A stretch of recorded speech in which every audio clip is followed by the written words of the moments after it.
Sa mga ka-lifestyle, ano? So, ingat-ingat po tayo sa pagbabayad ng mga online leading application natin, no? Or yung mga utang natin sa mga online leading application.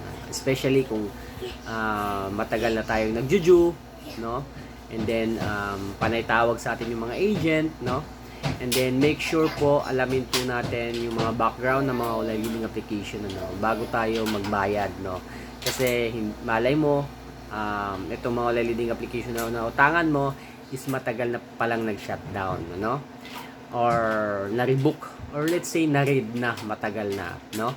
Kasi karamihan po sa mga online leading application na ganito is once na nagbayad po tayo, kahit sabihin na natin partial lang, kasi, and then karamihan din kasi ng mga online leading application, mga ka-lifestyle, nagbibigay po sila ng mga discount promo, no? Like for example, half na lang ipapabayad sa'yo, principal amount na lang ipapabayad sa'yo, so partial, so ganun yung mga strategy ng mga online leading application.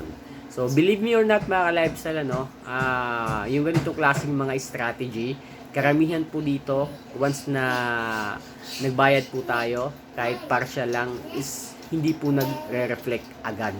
Or let's say hindi talaga nagre-reflect, hindi talaga nabawasan yung balance mo, no? Ganon kasi ang modus ngayon ng mga online leading application company. Especially, gaya nga ng sabi ko, especially pag yung online leading application na nautangan mo, na-rebook na. Malamang 100% yung ibabayad mo is mapupunta lang sa bulsa nung naningil sa'yo. No, ganun yung posibleng mangyari. Ngayon, mag-ingat po kayo ng mabuti. Hindi naman sa kinukonsinti ko kayo na wag bayaran, ano, yung mga online leading application na ganun. It's up to you pa rin kung paano nyo i-handle yan. Basta ako, ganun talaga yung ginagawa ko. Mini-make sure ko muna na mapagkakatiwalaan yung naniningil sa akin. Or, chinecheck ko ng maayos kung itong online leading application na to, is SEC registered pa ba, or nandiyan pa ba sa Play Store, or walang violations, or hindi pa na-raid, no? Kasi pag na-raid na po yan, or na-shutdown na, pina-close na, wala na silang karapatang mag-operate. Malamang 100% yung mga naniningil sa inyo is mga agent yan, no? Mga agent lang po yan.